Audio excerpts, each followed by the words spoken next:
Assalamualaikum warahmatullahi wabarakatuh. Apa khabar tuan-tuan dan puan-puan? Semoga ceria, bahagia, sejahtera sentiasa. Di samping orang yang tercinta, pada petang ini kita bersama langsung dengan Al-Kuliah di Studio C Seri Pentas TV3. Dan pada petang ini tuan puan-puan memang cukup menghangatkan tajuk kita. InsyaAllah kita akan bincang panjang lebar. Apapun sebelum saya sebutkan apakah tajuk kita pada petang ini, saya nak baca statistik ataupun satu kenyataan menyatakan bahawa berdasarkan kepada laporan rasmi Jabatan Pendaftaran Negara melaporkan terdapat lebih 257,000 CJ kelahiran didaftarkan tanpa nama bapa sejak tahun 2000 hingga Julai tahun 2008. Bayangkan statistiknya cukup menakutkan. Ini bermakna 2,500 kes anak luar nikah direkodkan pada setiap bulan. Ataupun 17 minit 17 saat lahir satu anak luar nikah di negara kita Malaysia yang tercinta ini. Sungguh menakutkan tuan perempuan. Dan yang paling menggerunkan ialah kalau kita menyemak lagi amat menyedihkan kerana statistik pendaftaran kelahiran anak luar nikah dalam tempoh 4 tahun sahaja menunjukkan bahawa 44% bayi yang tidak sah tarikh ini dilahirkan daripada kalangan anak orang Islam. Apapun Al-Kuliah menampilkan tajuk anak siapa? Anak siapa itu tuan perempuannya? 257,000 CJ kelahiran tanpa daftarkan nama bapa. Anak siapa? Tidak ada bapa.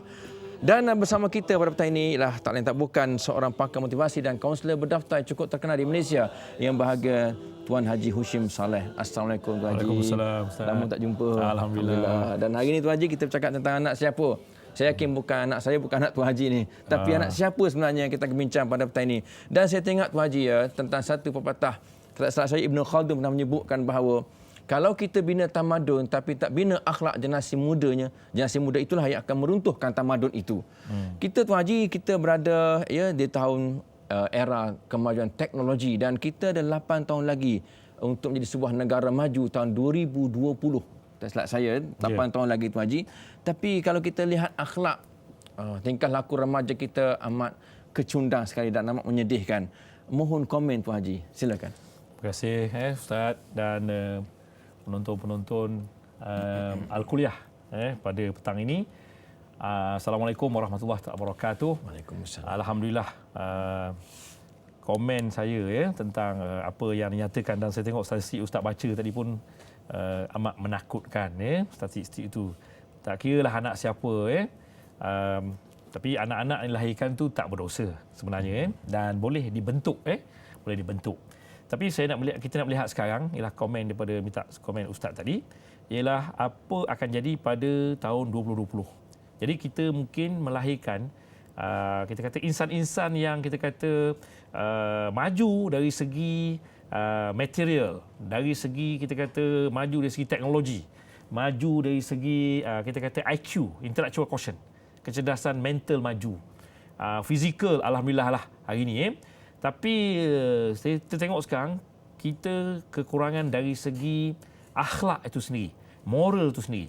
Sebab banyak pakar-pakar menyatakan bahawa kalau negara itu maju dari segi ekonomi ataupun dari segi pembangunan, dari segi kata-kata kemajuan-kemajuan yang materialistik ni, negara itu tak boleh kekal selama-lamanya apabila remaja-remaja ni berada dalam keadaan keruntuhan akhlak.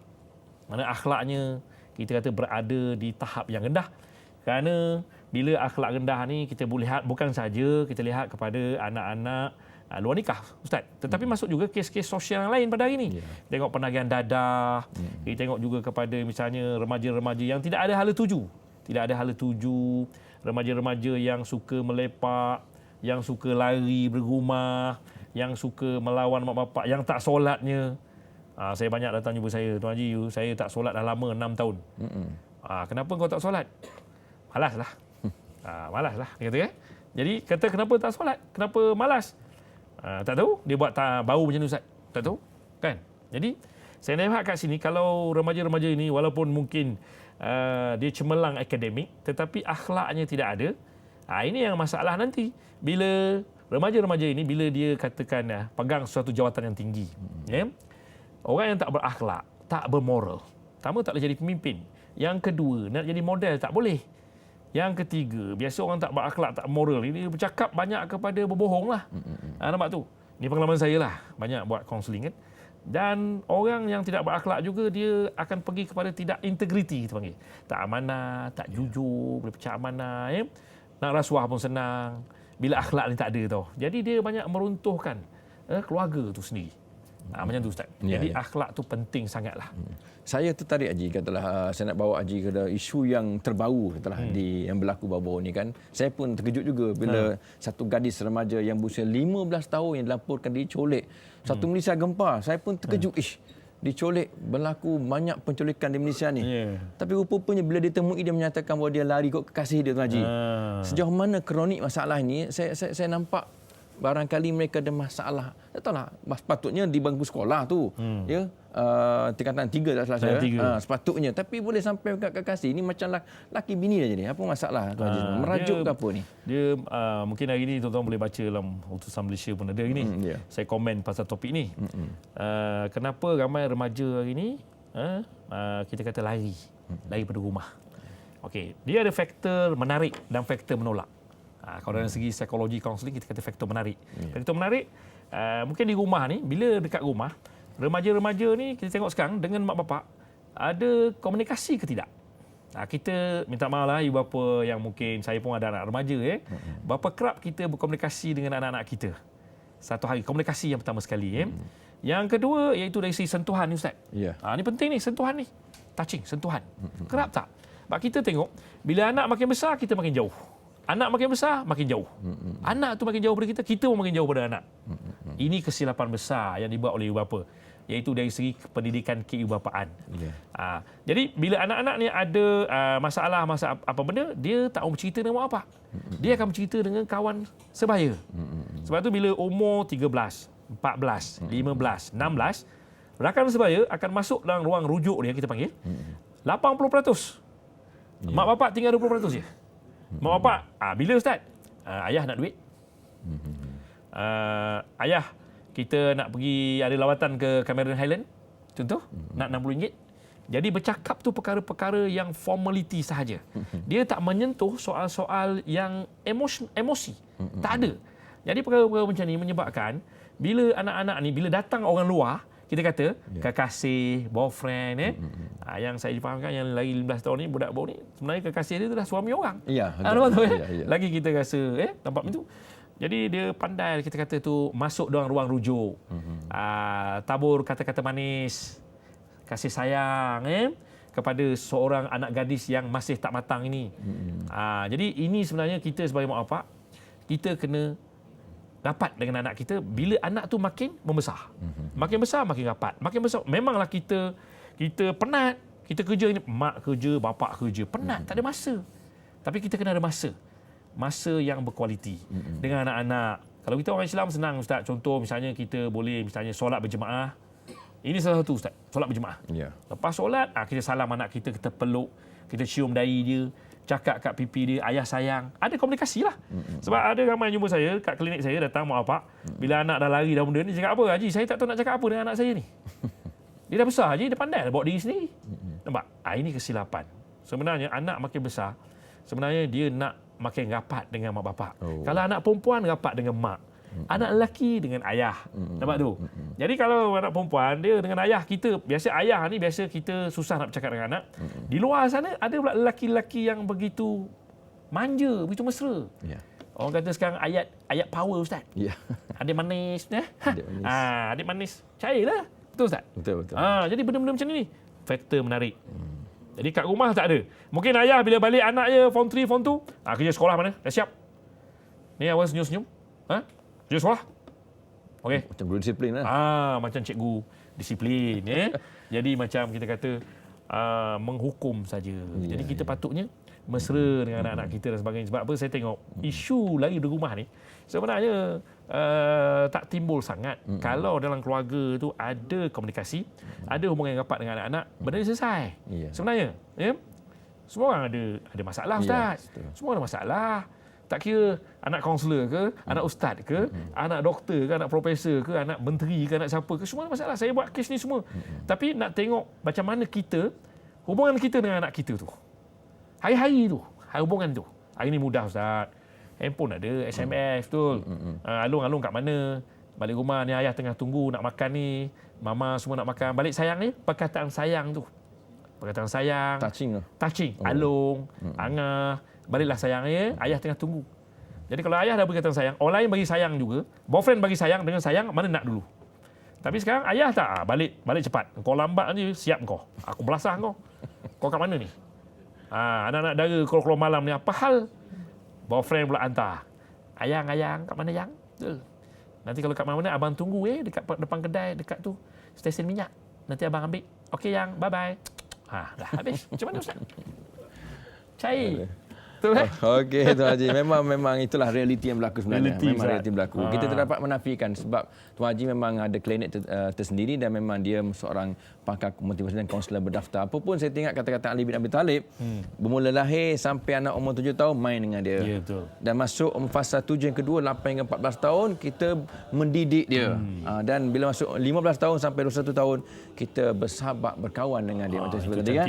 Apapun Tuan Haji kita boleh berehat seketika dan kita jumpa dengan penonton selepas ini insya-Allah ya.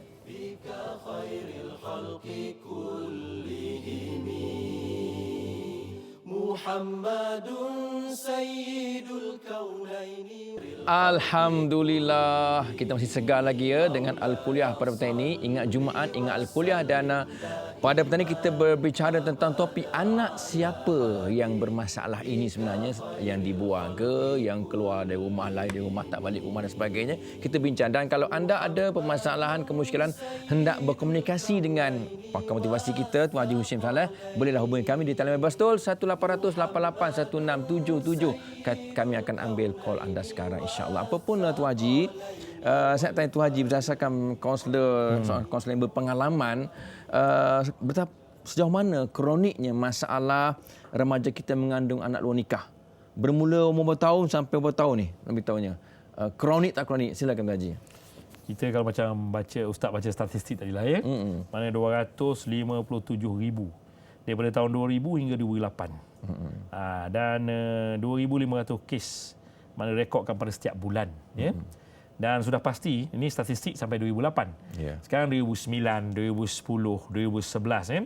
Kita belum ada lagi statistik yang kita kata secara ilmiah ya.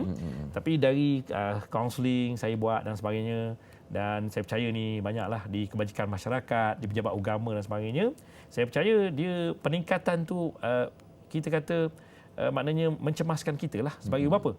Sebab kita lihat macam ada kawan-kawan saya yang buka rumah-rumah perlindungan wanita dia kata bulan ni ada tak ramai lah Haji 80 orang. Betul mana nak melahirkan bayi tu. Jadi kita lihat kat sini maknanya keadaan yang kita kata usia permulaan ni buat apa? Kita tengok anak-anak remaja macam ada yang jumpa saya kadang dah mengandung 2 bulan, 3 bulan kan Haji, dah terlanjur. Dah ini. Jadi kalau saya sebagai kaunselor Muslim, biasa saya kata jangan gugur. Panggil budak lelaki tu masuk. Buat kaunseling sekali. Tapi biasa budak lelaki ni dia kata saya suruh kahwin lah. Biasa. Dia kata kahwin. Tapi nak kahwin macam mana? Lelaki cakap apa? Haji saya tak ada duit. Ada RM2 je. Nak kahwin macam mana? Betul lah. Habis lelaki biasanya dia tak bawa perut dia Ustaz. Betul yang malu, yang aib wanita, gadis-gadis ni. Saya nak pesan anak-anak gadis kat luar sana, ibu bapa jagalah anak kita elok-elok. Kalau boleh malam tu diharamkan keluar.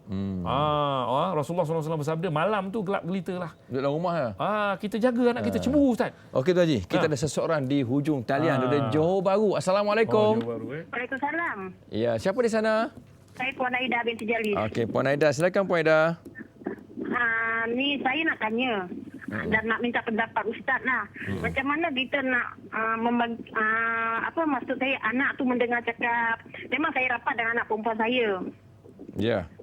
Tapi macam ada kalanya dia suka melawan saya, ada kalanya dia macam memburukkan saya sebab saya seorang ibu yang bukan tegas sangatlah, tapi saya ialah Ustaz pun tahu perkembangan anak remaja sekarang lari daripada rumah apa semua. Saya nak minta petua daripada Ustaz macam mana nak. Anak Puan Aida berapa umur? 14 tahun yang perempuan, yang lelaki 18. Okey. Yang lawan cakap ni perempuan lah. Samanya dua. Sama. Okey, kita dengar penjelasan saya. Okey, Assalamualaikum. Wassalam. Okey, sensor dah jelas ya. Dia punya Jelas. soalannya. Silakan komen Tuan Haji. Terima kasih. Assalamualaikum Puan Aida. Dan saya percaya ramai ibu-ibu lagi yang sama menghadapi seperti Puan Aida ni sebenarnya. Masalah anak remaja ni Ustaz. Umur 14, 18. Dia remaja ni kita kata salah satu ciri-ciri remaja ni ialah dia kita kata konflik identiti. Maknanya konflik identiti ni dia tengah-tengah mencari identiti dia tu. Dia tengah mencari-cari. Sebab tu kita tengok remaja ni kadang-kadang dia rambut dia hari ni lain, besok lain. Kadang baju adik dia dipakainya. Betul Jadi kadang-kadang dia suka melawan, suka menjawab. Lepas tu ada je jawapan dia. Dan dia lebih pada kawan. Dan remaja sekarang suka kepada Facebook, Twitter, kepada game tu. Dan kalau hari Sabtu dan Minggu nak keluar je. Jadi kita mak bapak tak suka cara macam tu. Jadi untuk Puan Aida ni, Puan Aida kata dia ibu yang tegas. Sebenarnya ibu yang tegas ni sebenarnya bagus. Sebenarnya ibu yang tegas. Ibu yang tegas, ibu yang mengambil berat dan sebagainya ni. Jadi tips untuk Puan Aida ni, makna bela anak remaja ni yang penting ialah macam kita main layang tarik tali tu. Kita tegur, kita beri peraturan. Okey, bukan apa mama tak bagi keluar ni, bukan apa malam ni tak elok, ataupun buat kerja sekolah, buat apa benda. Kita rasionalkan dia.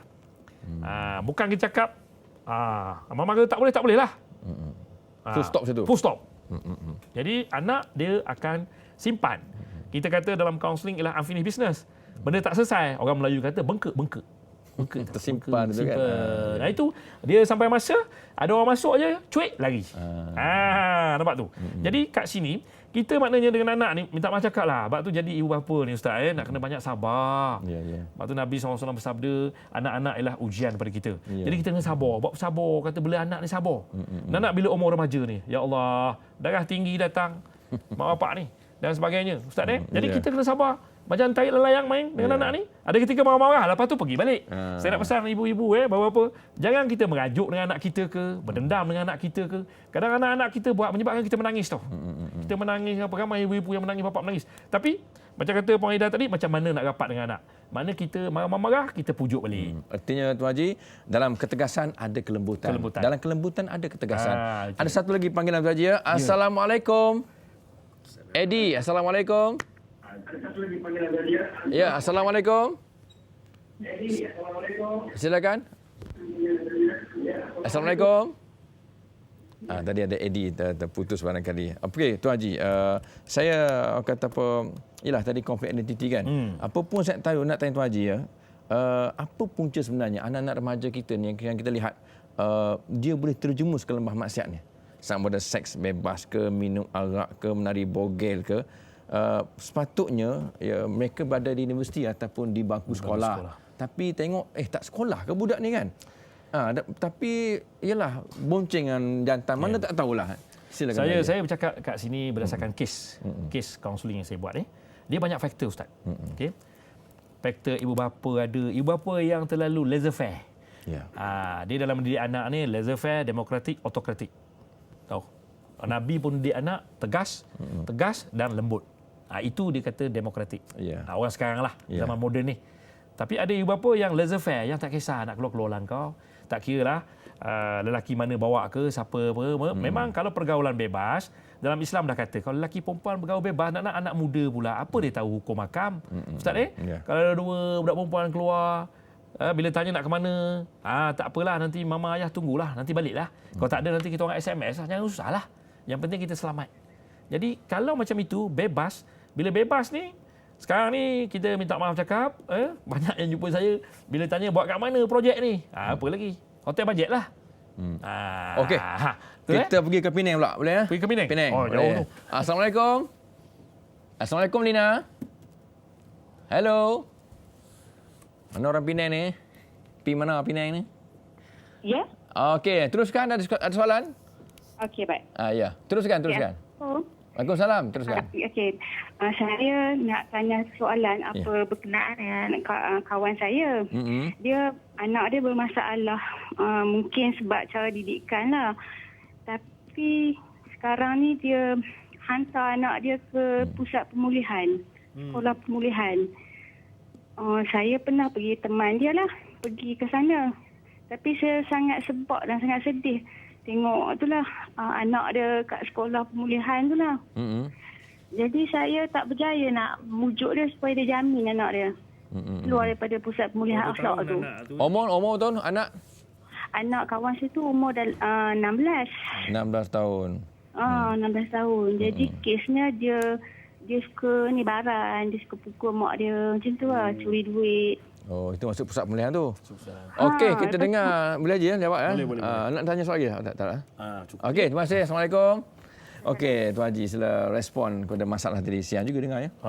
Kesian juga dengar tu umur dah 16 tahun. Ya. Dia sebenarnya ustaz kalau boleh lah makna sebab tu macam kata ustaz tadi Sayyidina Ali bin Abi Talib menyatakan bahawa cara mendidik anak tu kita balik-balik situ tahu. Makna umur setahun hingga 7 tahun tu masa kita nak berkasih sayang dengan anak kita.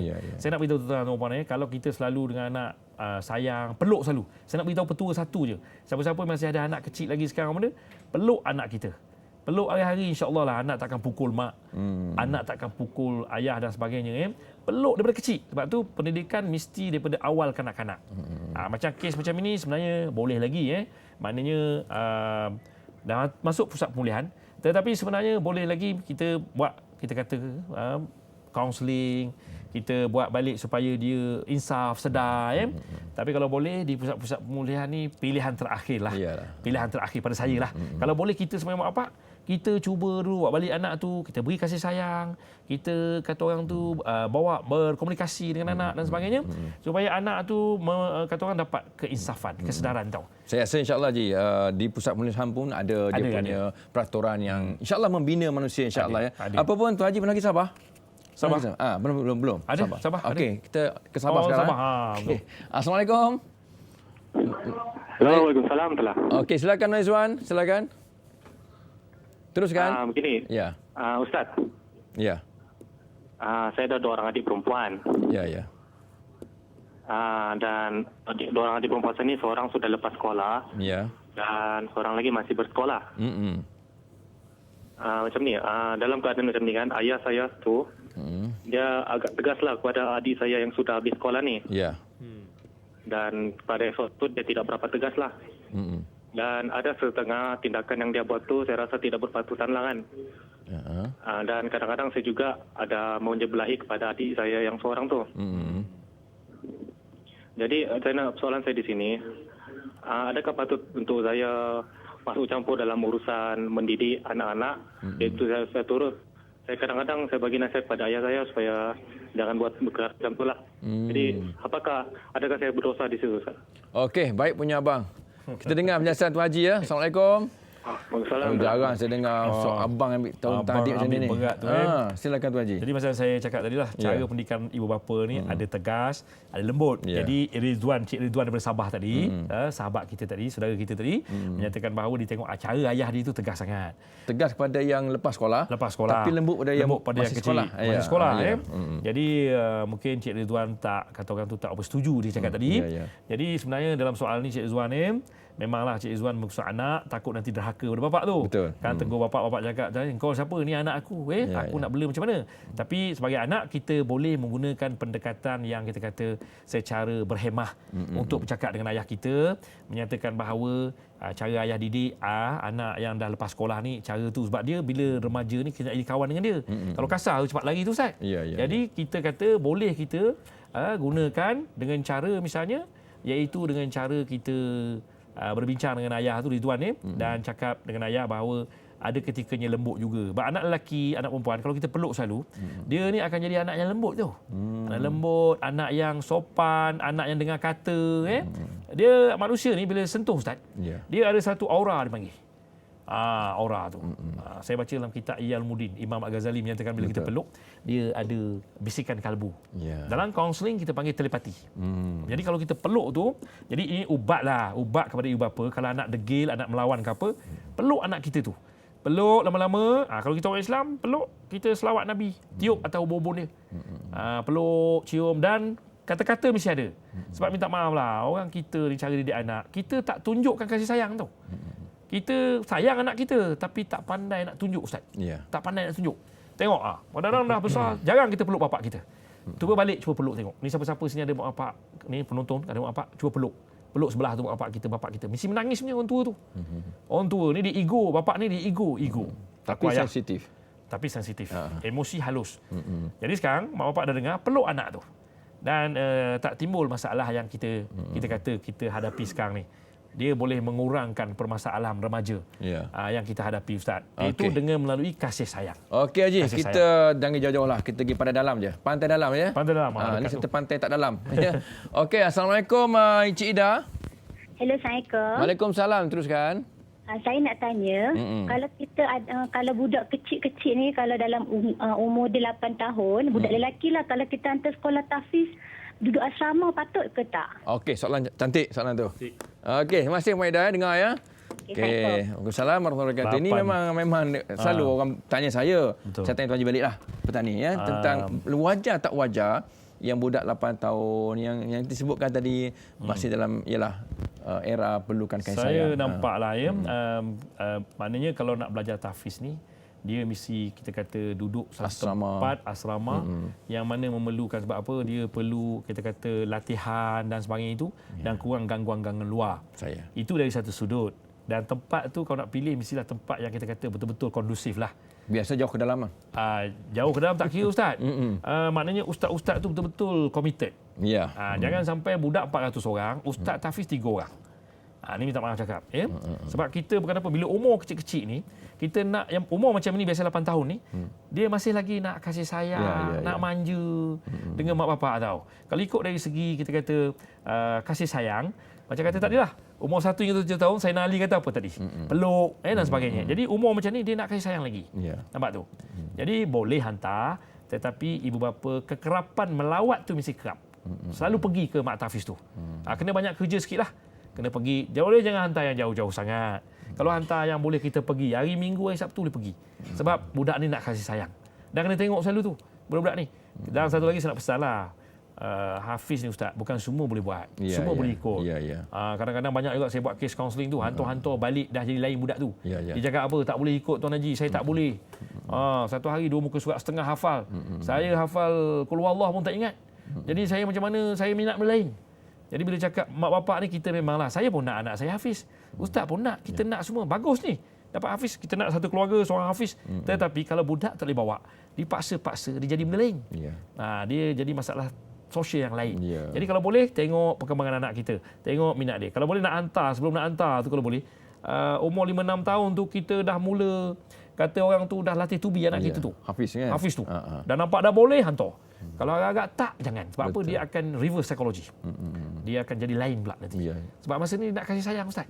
Anak-anak kecil ni masih nak kasih sayang. Nak belajar. Sebenarnya kasih sayang memerlukan daripada umur setahun hinggalah umur 13 tahun.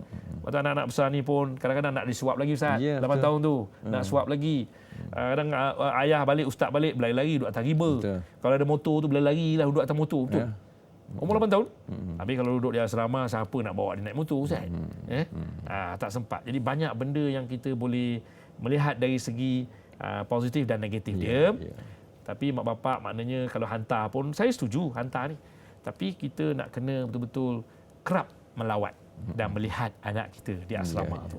Okey, Tuan Haji, makin rancak perbincangan kita pada petang ini, diskusi tentang anak siapa pada petang ini. Apapun harap kita tidaklah difokus, insya-Allah. Apapun, Tuan Haji, kita berehat seketika bersama dengan penonton. Kita kembali semula selepas ini nanti, insya-Allah.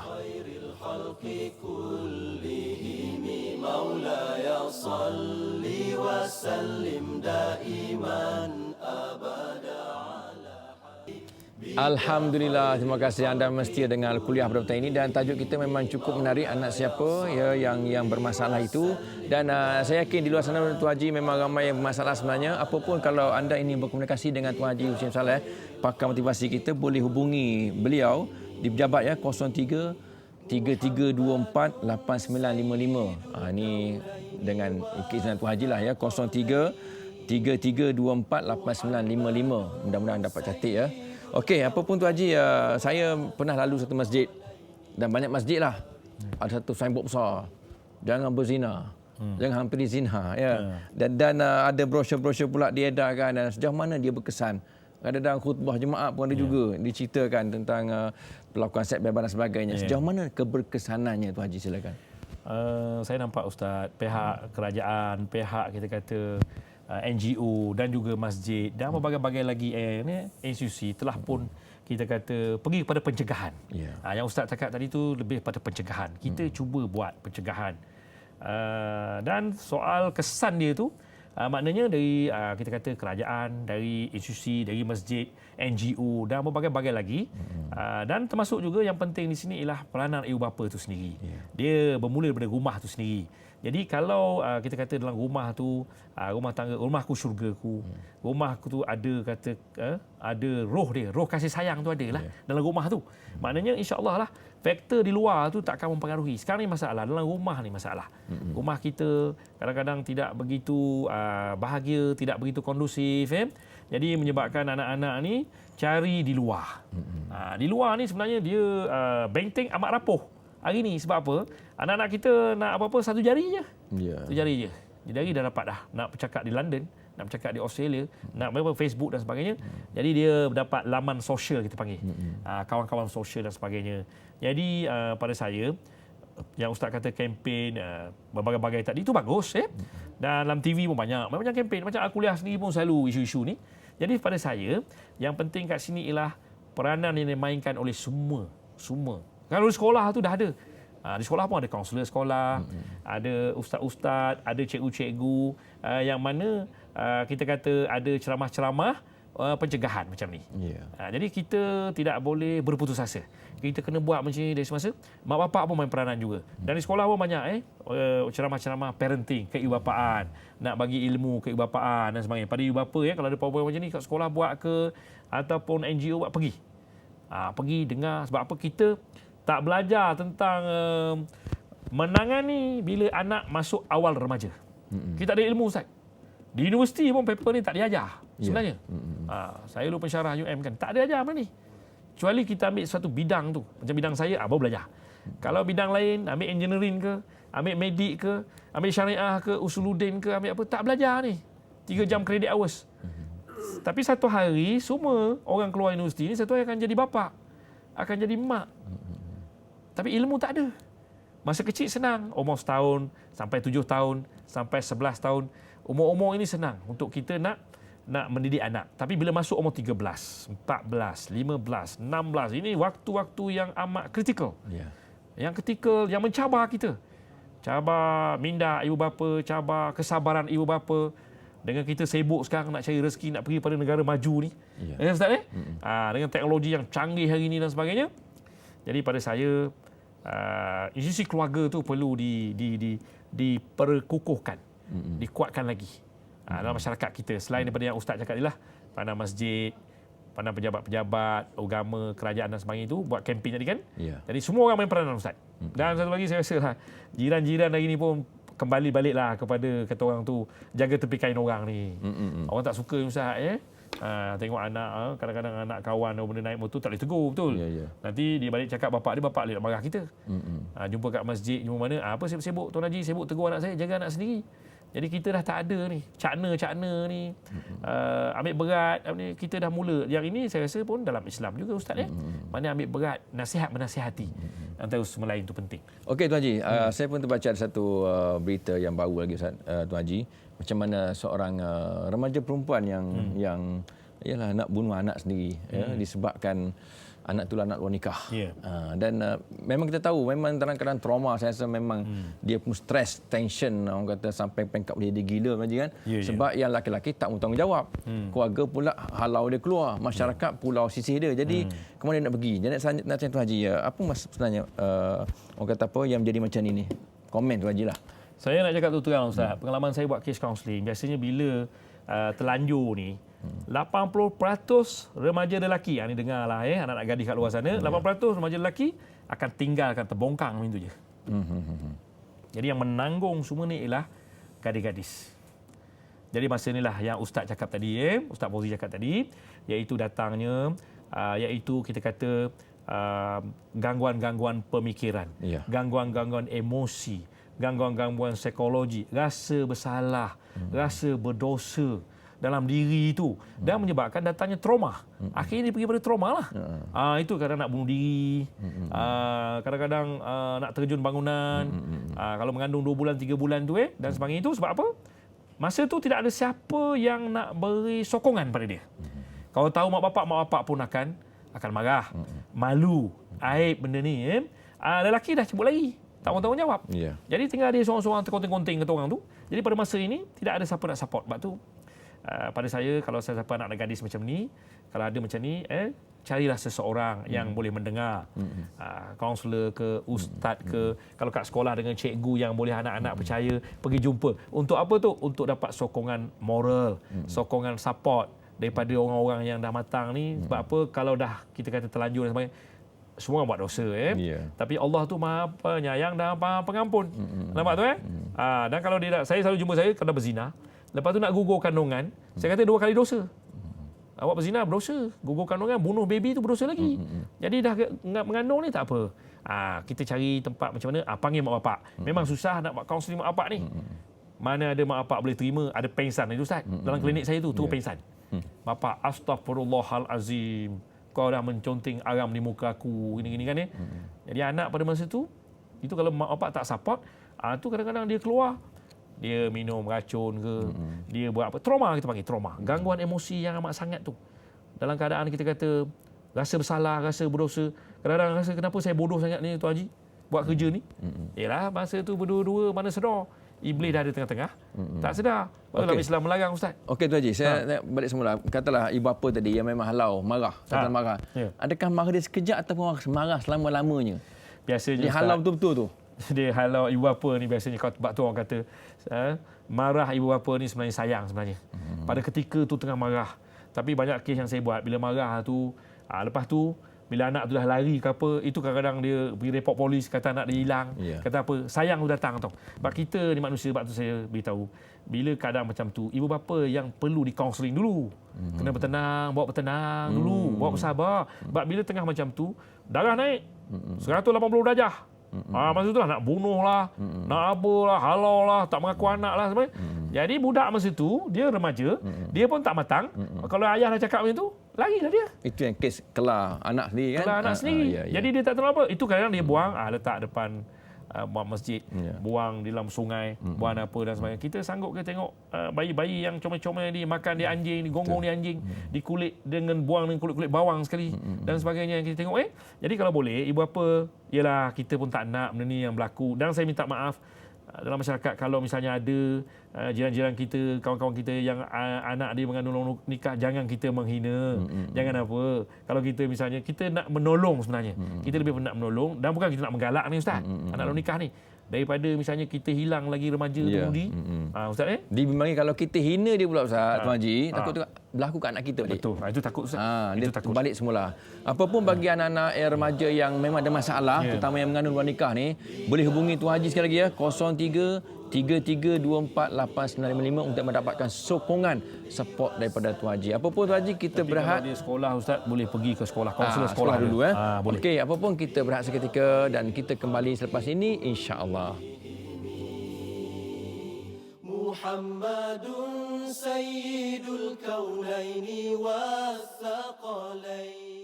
Alhamdulillah, terima kasih dah sampai blok yang terakhir pada petang ini berbicara tentang anak siapa bersama dengan Tuan Haji Muhsin Saleh. Apapun memang tajuk ini memang hangat sebab realiti berlaku dalam masyarakat kita, sama ada yang bayi ataupun peringkat remaja, semua ada masalah sebenarnya. Cuma ada satu saranan Tuan Haji Hashim tentang ada pihak yang mencadangkan supaya remaja lelaki dan perempuan yang sedang bercinta-cintun ini, berkasih-masih ini supaya dinikahkan terus. Masa orang kata nikah gantung, masa tunang tu lepas habis tunang, nikah tu ambil syarat tunang ni lah, seri sikit lah, lepas tu nikah gantung terus, nikah lah macam biasalah. Tapi gantung tu artinya tidak duduk serumah, maklumlah remaja mana ada duit, nafkah pun mak ayah masih tanggung lagi. Cuma nak mengelakkan zina, nak mengelakkan anak luar nikah tu bertambah ramai. Apa komen Tuan Haji, silakan. Saya sebagai seorang kaunselor Muslim, saya sangat setujulah. Sebab apa? Kurang-kurangnya kita kata statistik tadi zina dan anak luar nikah tu dapat dikurang Ustaz. Sebab dia dah kahwin dah. Cuma sekarang ni kita nak mentarbiah masyarakat kita, terutama ibu bapa. Bila kata soal nikah gantung ni, kata siapa nak tanggung anak ni? Budak ni tengah belajar katakan kat universiti first year, second year, ya. Dia sendiri pun tak lepas, betul. Sebab tu kat sini ibu bapa lah nak kena kata orang betul-betul kita kena ada ilmu dan juga persefahaman. Kita tak nak dalam masyarakat kita ada banyak dosa, zina dan sebagainya ni. Jadi kalau boleh nak mencegah tadi, pada saya itu satu alternatif yang baiklah. Satu daripada alternatif selain daripada alternatif yang kita bincang tadi tu awal-awal tadi. Jadi ini nikah gantung salah satu alternatif. Mana bagi anak-anak yang nak kahwin, tapi yang penting kat sini dua-dua tu mesti betul-betul sayang betul-betul lah. Bukan main-main punya cinta lepas tu 2 tahun bercerai pula. Kita nanti statistik tinggi pula. Betul-betul tu dia sayang, yang lelaki sayang perempuan tu, perempuan sayang lelaki tu betul-betul. Cinta 100% lah. Tapi mereka ni dah tak boleh lagi dah mengawal nafsu dia. Ustaz, tak mahu Ustaz, anak-anak kita ni kalau dia tak boleh kawal nafsu, dia kita kata mengendap kat sana, mengendap kat sini, pergi buat kat sini, buat kat sini. Jadi kita mak bapak tak tahu. Dia kat universiti, kat mana-mana, kita telefon dia. Kat mana tu? Dia kat library, tengah belajar. Rupanya dah sampai ke mana dah. Hantar bajet dah. Kita tak tahu Ustaz. Jadi susah benda ni nak kawal. Tapi kalau dah kahwin gantung, nikah gantung, dia dah suami isteri. Tapi macam kata Ustaz tadi lah, yang lelaki duduk rumah bapak dia, mak dia, yang perempuan duduk sini. Boleh jumpa sekali-sekali. Betul tak jadi dia selamat dari segi zina, mencegah zina tadi tu. Macam Cik sebut tadi lah, yang perempuan dah mengandung, yang lelaki RM2 RM2 je. 80% ni dia akan melepaskan begitu saja. Ini betul-betul. Yang sanggup nak nikah nak apa 20% sahaja. Itu pun untuk rumah ambing. Ini nak pecahkan tembok masyarakat kita, budaya kan orang tua dulu kan. Ya, betul. Pernikahan gantung ni. Daripada kita malu kemudian hari dengan aibnya, maruah kita dicala dengan arang, lebih baik kita nikah gantung. Benda tu harus dalam agama kita. Saya ingat yang penting kat sini Ustaz, mana kita punya cara berfikir kita. Yalah, ini secara Islamik lah. Islam punya, mana kita nikah gantung dan sebagainya mengikut syariah dan untuk mencegah daripada berlakunya zina. Kalau misalnya kita tak boleh mencegah, misalnya kekuatan iman tak ada dan sebagainya kan jadi ini saya ingat satu alternatif yang baik. Betul. Okey Tuan Haji, sebagai soalan terakhir barangkali, apa nasihat Tuan Haji kepada semua penonton-penonton kita, terutamanya ibu bapa yang mempunyai anak remaja perempuan yang sedang orang kata masalah mengandung anak luar nikah sekarang. Apa nasihat Tuan Haji? Kadang-kadang ibu bapa tak faham juga kan. Dia faham dia punya maruah saja. Jadi apa nasihat Tuan Haji? Silakan, sudah mendengar ni. Pada ibu bapa yang ada di luar sana, pada ibu-ibu bapa, memanglah kalau anak kita dah kata orang dah terjadi macam itu, yang pertama ketentuan Allah, ada hikmah dia tu. Yang kedua, kita kena redha dengan apa yang berlaku. Dan yang ketiga, sebagai bapa, kita kena support lah anak kita tu. Kena support. Macam kata Ustaz Fauzi dah awal tadi, takut nantikan dia trauma dan sebagainya tu. Maknanya kita takut dia buat sesuatu yang kita kata merugikan dia. Maksudnya mungkin dia mengakhiri hayat dia dan sebagainya. Jadi kita nak supaya ibu bapa support dia. Kemudian marah macam mana pun, itu anak kita. Anak kita. Jadi kita pujuk dia, bercakap dengan dia dan sebagainya. Kadang-kadang budak-budak kena macam ni, nak keluar rumah tak nak pergi sana tak nak, ini tak nak. Lama-lama duduk rumah, lama-lama dia akan stres. Bila stres, masa tu dalam pemikiran datang berbagai-bagai yang tak elok lah Ustaz. Yang tak elok datang tu, kata iblis datang, suruh buat itu, suruh buat ini. Jadi mak bapak nak kena sentiasa ada bersama dengan anak-anak. Ketika anak-anak macam ini, ibu bapa mesti ada. Ada support, adik-beradik macam juga. Saudara mara, jangan menghina. Jangan kita condemn dia dan sebagainya. Sebab apa? Kita mungkin dia dah terlanjur satu, lepas ni pula mungkin kita takut dia buat sesuatu yang di luar jangkaan. Sebab emosi tak stabil ni Ustaz. Betul. Tapi yang penting pada ibu bapa di luar sana, kita banyak-banyaklah bersabar. Lepas tu banyak-banyak support anak-anak kita ni. Dan kita juga maknanya memaafkanlah anak kita ni. Dia dah lepas tu minta supaya dia kembali ke pakai jalan dan minta ampun pada Allah lah. Itu yang penting. Dan kita sama-sama insya-Allah anak dalam kandungan tak berdosa. Jadi saya minta supaya, dan kalau perlu mungkin kalau tak boleh handle sendiri, kita bawa jumpa kaunselor. Hari ni ramai di LPPKN ada, di sekolah ada, di universiti ada, kaunselor ramai hari ni, ustaz-ustaz pun ada yang boleh kita minta supaya beri kata orang tu semangat kita balik untuk kita menjaga anak kita yang mengandung ni Ustaz. Di luar nikah ni. Barangkali pilihan terakhirnya rumah perlindungan lah. Barangkali kalau keluarga jangan nak halau tak boleh halau Tak kan. boleh, jangan, Kalau maknanya kalau nak teruskan kandungan pergi rumah pelindungan. Apa Tuan Haji? Saya yang itu pun dah kata orang macam kata ustaz lah, pilihan terakhir lah. Tapi sebaik-baiknya kita berdepan dengan benda tu. Reality. Macam kita bela anak kita lah. Ya. Memanglah malu, memang aib, memang orang akan cemoh dan sebagainya, tetapi itulah anak kita dan pengorbanan kita Allah sajalah yang balas je. Kata orang pengorbanan kita. Tapi kalau dah tak boleh juga, kita carilah rumah-rumah perlindungan yang ada untuk kita kata kita nak supaya anak kita tu berada dalam keadaan sehat dekat situ dan sebagainya, dan akhirnya dia balik-balik ke pangkal jalan. Ya. Ke mana pun Haji, anak tu yang tak berdosa tu cucu dia juga. Cucu kita juga.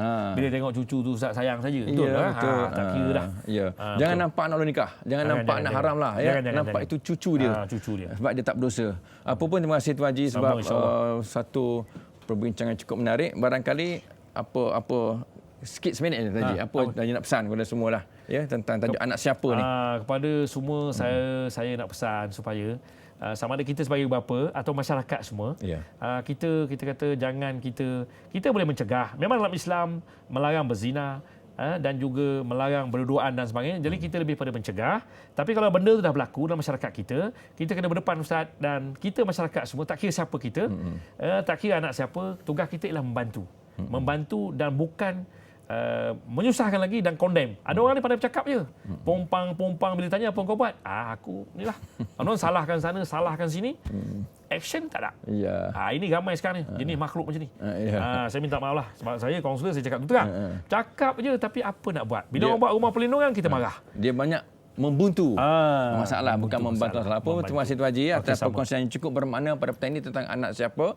Apapun kita akan sambung lagi insya-Allah ya pada minggu hadapan. Apapun tajuk kita pada minggu hadapan iaitu ke mana remaja kita. Kita akan berkampung di Kompleks Sukan Negeri Gombadak, Kuala Terengganu. Kita jemput semua orang Terengganu datang ke Kompleks Sukan Negeri Gombadak pada minggu hadapan untuk bersama dengan Al-Kuliah secara langsung di sana. Ingat minggu hadapan hari Jumaat waktu yang sama. Ya, insya-Allah kita jumpa. Apa pun terima kasih tuan-tuan puan, selamat bercuti di hujung minggu. Assalamualaikum warahmatullahi wabarakatuh. Assalamualaikum ya akhi ya ukhti. Assalamualaikum ya akhi ya ukhti. Salam hai saudaraku, semoga Allah merahmatimu. Salam wahai semua, semoga hidup jadi bahagia. Bila hati terasa sedih, bila jiwa terasa hampa, mungkin kita sudahlah lupa berzikir tenangkan jiwa. Assalamualaikum ya akhi ya ukhti. Assalamualaikum ya akhi ya ukhti. Bila langkah sempit dunia, rezeki dicari langkah susah, mungkin kita sudahlah lupa sedekah lapangkan harta. Dalam hidup semua bekerja, kadang salah bahkan berdosa. Janganlah putus asa, ampunan Allah selalu terbuka. Assalamualaikum ya akhi ya ukhti. Assalamualaikum ya akhi ya ukhti. Assalamualaikum ya akhi ya ukhti. Assalamualaikum ya akhi ya ukhti. Salam hai saudaraku, semoga Allah merahmatimu. Salam wahai semua, semoga hidup jadi bahagia. Dalam hidup tiada sempurna, kadang hilaf kadang terlupa. Janganlah putus asa, ampunan Allah selalu terbuka.